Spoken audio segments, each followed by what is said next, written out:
Lesson number 1, हमें हमेशा दुख से बाहर निकलने के लिए दूसरों का साथ नहीं मिलता है। आप सुन रहे हैं सान्योन इनर लाइट पर how to fix a broken heart. मैं सुशील ग्रेस आपसे शेयर कर रहा हूँ कि टूटे हुए दिल को कैसे संभालें। इसमें हमारे दुख के कई कारण हो सकते हैं।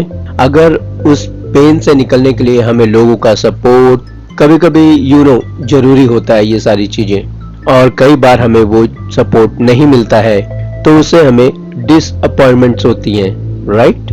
लेकिन कई बार दिल टूटने की वजह शादी का टूटना नहीं होता।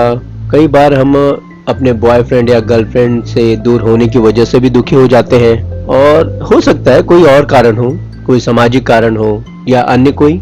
सोसाइटी का बिहेवियर इस मामले में थोड़ा सा अनप्रिडिक्टेबल और अटपटा सा होता है।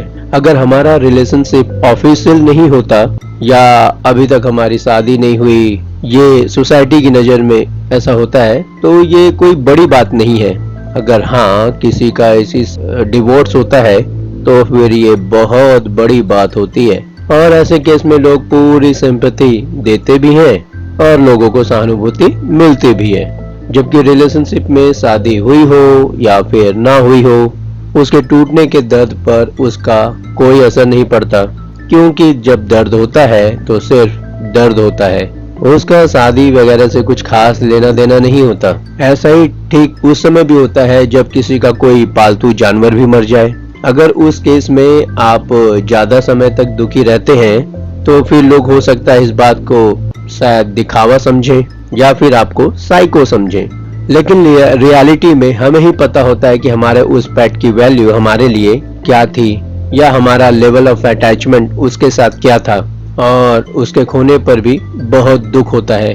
लेकिन हम पहले से ये बात जानते हैं कि लोगों के लिए शायद ये कोई बड़ी बात नहीं है, इसलिए हम भी अपने पेन को लोगों को दिखाने, लोगों के सामने रखने में या उनको दिखाने के लिए इंटरेस्ट कम रखते हैं, या फिर अगर हमें अपना पेन दिखाने की बात आती है हम उस समय थोड़ा हिचकिचा जाते हैं। फ्रेंड्स, आगे के लेसन्स में हम ये समझने की कोशिश करेंगे कि दिल टूटना वास्तव में है क्या और हमें इससे कैसे बाहर आना चाहिए। स्टे ट्यून टू सान्योन इनर लाइट।